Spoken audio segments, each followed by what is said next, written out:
जानती हो सुरभि डार्लिंग, अपनी सुहागरात वाले दिन का मैं कितनी बेसब्री से इंतजार कर रहा था। अब आज तुम्हें पता चलेगा कि तुम्हारा कुणाल कितना रोमांटिक है।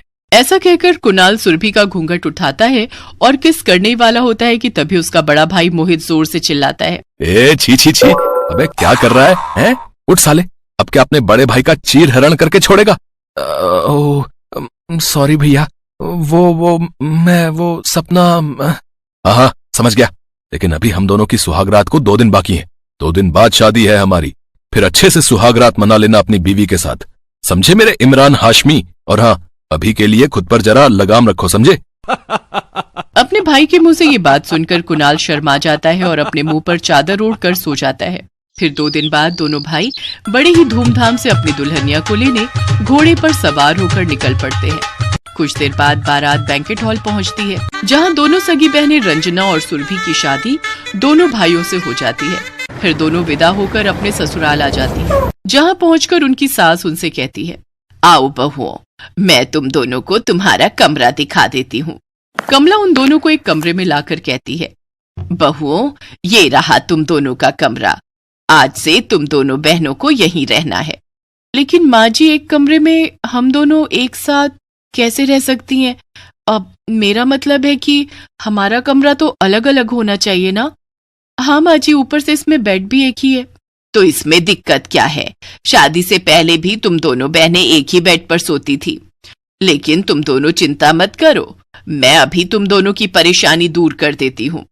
फिर कमला एक बड़ा सा पर्दा लेकर आती है और डबल बेड के बीचों बीच लगा देती है। फिर एक ही बिस्तर पर एक तरफ मोहित और रंजना और दूसरी तरफ सुरभि और कुणाल लेट जाते हैं। क्या हुआ सुरभि डार्लिंग, तुम्हारा मुंह क्यों बना हुआ है? अरे आज तो हमारा खुश होने का दिन है। एक कमरे में ऊपर से एक ही बेड पर 2-2 कपल सुहागरात मनाएंगे। बताओ, ये भी कोई बात हुई? अपनी फर्स्ट नाइट को लेकर क्या क्या सपने देखे थे मैंने। जहाँ एक बेड पर सुरभि और कुणाल में नोकझोंक चल रही थी, वहीं दूसरी तरफ रंजना और मोहित का भी यही हाल था। अब रंजना डार्लिंग, तुम तो इस शादी के जोड़े में क्या कहर ढा रही हो। अब बिल्कुल अप्सरा लग रही हो। लेकिन तुम मुझे जहर लग रहे हो। बताओ भला, एक बेड पर 2 बहनों की सुहागरात? मुझे नहीं लगता आज से पहले इतिहास में कभी ऐसा हुआ होगा। तुम्हारी माँ को भी ना सचमुच समझ नहीं है। छोड़ो ना ये सब, अब चलो, टाइम वेस्ट मत करो। फिर दोनों भाई अपनी अपनी सुहागरात मनाने की तैयारी करते हैं। तभी सुरभि को उसके लहंगे में लगी सेफ्टी पिन चुभ जाती है और वो जोर से चिल्लाती है, आ आ। अरे मेरी माँ, क्यों चिल्ला रही हो? अभी तो मैंने मैच शुरू भी नहीं किया। तभी दोनों की आवाज सुनकर रंजना अपने पति से कहती है, देखो जी, सुरभि और कुणाल ने बैट बॉलिंग शुरू भी कर दी।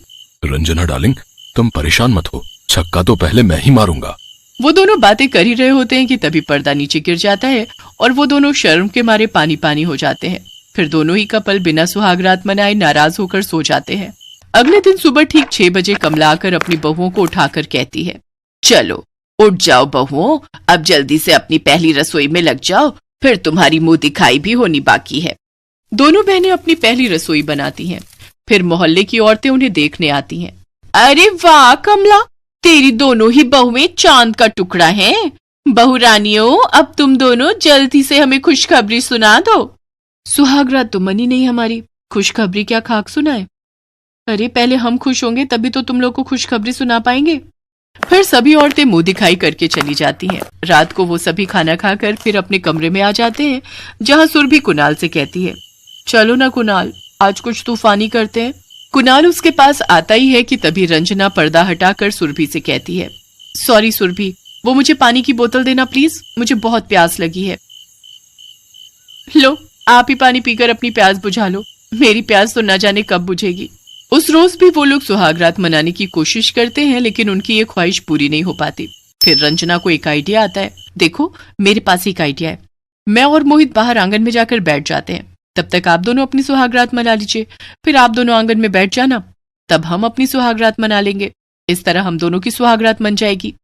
वाह बहन, क्या आइडिया है। मुझे तो लगा था हमारी सुहागरात कभी मन ही नहीं पाएगी, लेकिन अब उम्मीद फिर से जाग गई है। लेकिन हमसे पहले आप सुहागरात मनाओ, आप बड़े हो और आपका इस बेड पर हक पहले बनता है। ठीक है मेरी प्यारी बहन। इसके बाद पहले रंजना और मोहित अपनी सुहागरात मनाते हैं, तब तक सुरभि और कुणाल बाहर आंगन में इंतजार करते हैं। फिर बाद में उसी बेड पर सुरभि और कुणाल अपनी सुहागरात मनाते हैं। इस तरह दोनों बहनों का एक बेड पर सुहागरात मनाने का सपना पूरा हो जाता है। फिर चारों खुशी खुशी उसी बेड पर सो जाते हैं।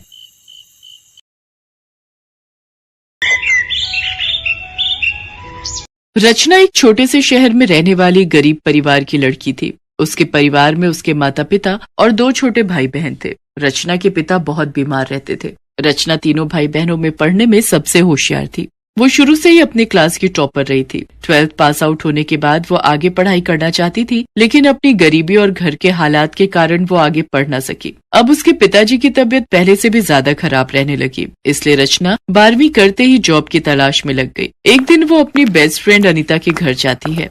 ओहो, तो आज टाइम लगा है तुझे मुझसे मिलने का? ऐसी बात नहीं है यार, घर के हालात ही कुछ ऐसे हैं कि आजकल मैं पार्ट टाइम नौकरी की तलाश करने में लगी हूँ, इसीलिए मुझे कहीं टाइम नहीं लगता आने जाने का। पार्ट टाइम नौकरी? लेकिन क्यों? पिताजी की तबीयत बहुत खराब रहती है और माँ से भी ज्यादा काम नहीं हो पाता, इसलिए नौकरी के साथ साथ अपना घर भी देख लूं, ऐसी नौकरी की तलाश में हूँ मैं। पर यार ऐसी जॉब होती कहाँ है? सभी तो 9 to 6 वाली जॉब होती है। सुबह शाम का काम तो सिर्फ काम वाली का ही होता है। तुम क्या पढ़ लिख कर अब काम वाली का जॉब करोगी है? अनीता ने तो ये बात मजाक में कही थी, लेकिन रचना इस बात पर गंभीरता से सोचती है और वो घर जाते समय एक अखबार खरीदकर अपने साथ ले जाती है। अगले दिन वो नौकरी के लिए इंटरव्यू पर जाती है। अच्छा, तो रचना नाम है तुम्हारा और 12वीं पास हो, तो फिर पढ़ लिख कर तुमने इस नौकरी को क्यों चुना? मेम साहब, मेरे घर के हालात कुछ ठीक नहीं है। माता पिता दोनों की तबीयत ठीक नहीं रहती, इसलिए मैं पार्ट टाइम जॉब की तलाश में थी। चलो ये तो अच्छी बात है कि तुम पढ़ी लिखी भी हो। देखो, मैं और मेरे हस्बैंड दोनों वर्किंग हैं और मेरे 2 बच्चे हैं जो अभी स्कूल में पढ़ते हैं। हम चारों को ही सुबह जल्दी निकलना होता है, इसीलिए तुम्हें सुबह जल्दी आकर 9 बजे तक घर का सारा काम खत्म करना होगा। दोपहर में मेरे बच्चे स्कूल से आते हैं, तब उनको खाना खिलाना होगा और जब तक मैं ऑफिस से नहीं आ जाती उनका ध्यान रखना होगा। साथ ही शाम के समय डिनर और डस्टिंग करनी होगी। जी, मुझे कोई प्रॉब्लम नहीं है, मैं बिल्कुल टाइम पर आ जाऊंगी। पर मेरी सैलरी क्या होगी? 12,000 महीना ठीक रहेगा, लेकिन हाँ, मुझे ईमानदार लोग बहुत पसंद है, तो ईमानदारी सबसे ऊपर रखना। कोई भी चीज घर की इधर उधर नहीं होनी चाहिए। वैसे तो ये थोड़े ही दिनों की बात है। मेरी जो पुरानी मेड थी वो भी 3 महीने की छुट्टी पर गई है। उसके आने पर हो सकता है मैं तुम्हें नौकरी पर रखूं या ना रखूं। अगर मुझे तुम्हारा काम पसंद आया तो हो सकता है मैं तुम्हें परमानेंट भी रख लूं। रचना झट से इस जॉब के लिए हाँ कर देती है। फिर वो खुशी खुशी घर आकर सबको अपनी जॉब के बारे में बताती है, लेकिन वो किसी को नहीं बताती कि वो दूसरों के घर पर काम करने के लिए जाएगी। पर दीदी, अगर आप जॉब पर चले जाओगे तो मेरा और पिंकी का होमवर्क कौन करवाएगा? अरे रात को तो मैं घर पर ही रहूंगी ना, तब मैं तुम दोनों को पढ़ा दिया करूंगी। और माँ, मेरी पहली सैलरी मिलते ही हम पिताजी को हॉस्पिटल लेकर जाएंगे। बस थोड़े दिन की बात है, फिर सब ठीक हो जाएगा। अगले दिन सुबह रचना काम पर निकल जाती है। जाते ही वो सबसे पहले नाश्ता बनाती है। इसके बाद वो 9 बजे तक घर का सारा काम निपटा देती है। अंबिका रचना को इतने अच्छे से काम करते हुए देखकर बहुत खुश हो जाती है। फिर वो रचना को घर की चाबी देते हुए दिन में आने के लिए बोल देती है। रचना दिन में दोनों बच्चों को स्कूल से लेकर सीधा घर आती है, फिर सबके लिए डिनर बना देती है। अंबिका और गौरव जब घर आते हैं तो वो रचना का काम देखकर खुश हो जाते हैं। खाने की टेबल पर बैठी अंबिका रचना से कहती है, खाना तो तुम बहुत टेस्टी बनाती हो रचना, और साफ सफाई भी बहुत अच्छे से कर लेती हो। I am impressed. Thank you ma'am साहब। संडे वाले दिन अंबिका हाथ में कुछ हिसाब के पेपर्स लेकर बैठी होती है। ओहो, मुझे तो कुछ समझ में ही नहीं आ रहा है, हिसाब में गड़बड़ आखिर कहाँ हो रही है। कंपनी वालों को जवाब देना भारी पड़ रहा है। जरा एक बार फिर से चेक कर लो अंबिका, कंपनी वाले ये काम किसी रिस्पॉन्सिबल पर्सन को ही देते हैं। जरा सी चूक से तुम्हारी इमेज खराब हो सकती है। तभी रचना जब वहाँ आती है और उन दोनों की सारी बातें सुन लेती है। फिर वो अंबिका से कहती है, क्या हुआ मेम साहब, आप इतनी परेशान क्यों लग रही हैं? हाँ, परेशान तो हूँ। एक्चुअली मेरे ऑफिस के कुछ खर्चों का हिसाब सही से नहीं बैठ रहा। मेम साहब, अगर आपको प्रॉब्लम ना हो तो क्या मैं ये पेपर देख सकती हूँ? उसकी बात सुनकर दोनों हंसने लगते हैं। तभी अंबिका कहती है, बहुत बड़ा हिसाब है रचना, जब मैं नहीं कर पा रही तो तुम कैसे कर पाओगी? लेकिन क्या मैं एक बार कोशिश कर सकती हूँ? उसके इतना कहते ही अंबिका अपने हिसाब के पेपर रचना को दे देती है। रचना बड़े ध्यान से सारे पेपर्स को देखती है और हिसाब लगाकर आखिर में अंबिका को बता देती है कि यहाँ पर गड़बड़ हो रही है। अंबिका जब देखती है तो हैरान रह जाती है। Excellent, oh my God, you are such a brilliant lady. Rachna, कैसे किया तुमने ये सब? इतनी इंटेलिजेंट होकर तुम यहाँ झाड़ू पोछा कर रही हो। मेम साहब, मेरा मैथमेटिक बहुत अच्छा है, लेकिन अपने घर के हालातों की वजह से मैं अपनी आगे की पढ़ाई जारी नहीं रख पाई और आपके यहाँ जॉब कर रही हूँ। रचना की बातें सुनकर अंबिका और उसका हस्बैंड इम्प्रेस हो जाते हैं। फिर वो अपने बच्चों के ट्यूशन की जिम्मेदारी भी रचना को ही दे देते हैं, साथ ही उसकी सैलरी भी बढ़ा देते हैं। फिर 3 महीने बाद पुरानी नौकरानी वापस आती है तो अंबिका उसे भी रख लेती है। रचना को वो कुकिंग और बच्चों की पढ़ाई के लिए रख लेती है, तो वहीं दूसरी नौकरानी रेनू को घर के दूसरे कामकाज के लिए। हम दोनों ही काम वाली हैं, लेकिन फिर भी मालकिन इस रचना को कितना भाव देती है। इसकी तो जल्दी ही छुट्टी करवानी पड़ेगी। कुछ दिन बाद अंबिका का भाई कुछ पेपर लेकर उसके घर आता है। दीदी मुझे तो कुछ समझ नहीं आ रहा, इस हिसाब में आखिर गड़बड़ कहाँ हो रही है, जिस वजह से पिताजी मुझे डांट रहे हैं। फिर मुझे आपका ख्याल आया, आपसे इंटेलिजेंट तो कोई नहीं है जो मेरी ये प्रॉब्लम सॉल्व कर सके। तभी वो रचना को आवाज देती है। दीदी आप किसको आवाज दे रही हो? हमारी मेड है, वही इसे सॉल्व करेगी। I think you are joking दीदी, है ना, एक काम वाली। क्यों आप मेरा मजाक उड़ा रहे हो? रचना मुझसे कहीं ज्यादा ब्रिलियंट है, उसी ने मेरे एक हिसाब को सॉल्व आउट किया था। तभी रचना वहाँ आती है। अंबिका उसको रोहन के लाए हुए पेपर देते हुए कहती है, मेरे पापा के कपड़ों की दुकान है जो कि रोहन संभालता है। इससे हिसाब में कुछ गड़बड़ हो गई है। अगर तुम गलती ढूंढ लोगी तो तुम्हारे आगे की पढ़ाई की सारी जिम्मेदारी मेरी। रचना पेपर ले लेती है और 15 मिनट के अंदर सारा हिसाब क्लियर कर देती है। रोहन ये देखकर हैरान रह जाता है। जो हिसाब उसके पिताजी ने बताया था वही हिसाब रचना ने पेपर पर उतार दिया था। कहा था ना मैंने, बहुत इंटेलिजेंट लड़की है। मान गया दीदी, सच में जो हिसाब मुझसे 2 दिन में क्लियर नहीं हो पा रहा था, इसने चुटकी में सॉल्व कर दिया। चलो, तुमने अपना काम पूरा किया, अब मैं भी अपना वादा निभाऊंगी। तुम्हें आगे की पढ़ाई मैं करवाऊंगी। Thank you so much ma'am साहब। देखते ही देखते 3 साल गुजर जाते हैं और रचना अपनी ग्रेजुएशन पूरी कर लेती है। इसके बाद अंबिका रचना को अपने भाई की दुकान पर अकाउंटेंट की जॉब पर लगवा देती है। साथ ही रचना अंबिका के बच्चों को ट्यूशन भी देती थी। एक शाम अंबिका को किसी पार्टी में जाना होता है, तभी वो अपना सोने का हार निकाल कर पहनने लगती है कि इतने में उसका फोन आ जाता है। तभी रेनू वो हार उठाकर चुपके से रचना के बैग में डाल देती है। इसके बाद जब अंबिका वो हार ढूंढती है तो उसे कहीं नहीं मिलता। मालकिन, मैंने रचना जी को आपके कमरे में जाते हुए देखा था, तो हो सकता है कि। ये क्या बकवास कर रही हो तुम? आप चाहो तो हम दोनों के बैग की तलाशी ले सकती हो। अंबिका रचना का बैग देखती है तो उसमें उसका सोने का हार रखा होता है। ये देखकर सब हैरान रह जाते हैं। मैंने चोरी नहीं की मेम साहब, मुझे नहीं पता ये कैसे मेरे बैग में आया।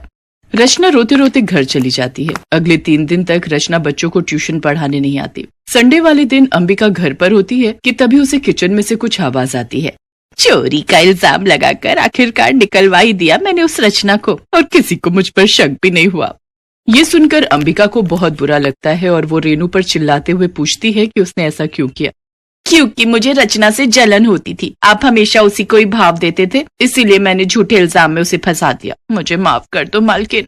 अगले दिन अंबिका रचना के घर जाकर उससे माफी मांगती है और उसके माता पिता को बताती है कि अब रचना उसके भाई के यहाँ जॉब नहीं करेगी, बल्कि बहू बनकर उनके घर में जाएगी। उसके भाई रोहन को रचना बहुत पसंद है और वो इससे शादी करना चाहता है और हम सबको गर्व होगा अगर रचना हमारे घर की बहू बनेगी। अंबिका की ये बात सुनकर रचना और उसके घर वाले बहुत खुश होते हैं और कुछ दिनों के बाद उन दोनों की शादी हो जाती है। अब रचना के सारे दुख दूर हो जाते हैं और वो खुशी खुशी रोहन के साथ अपनी शादीशुदा जिंदगी व्यतीत करती है। हेलो दोस्तों, कैसे हैं आप सब?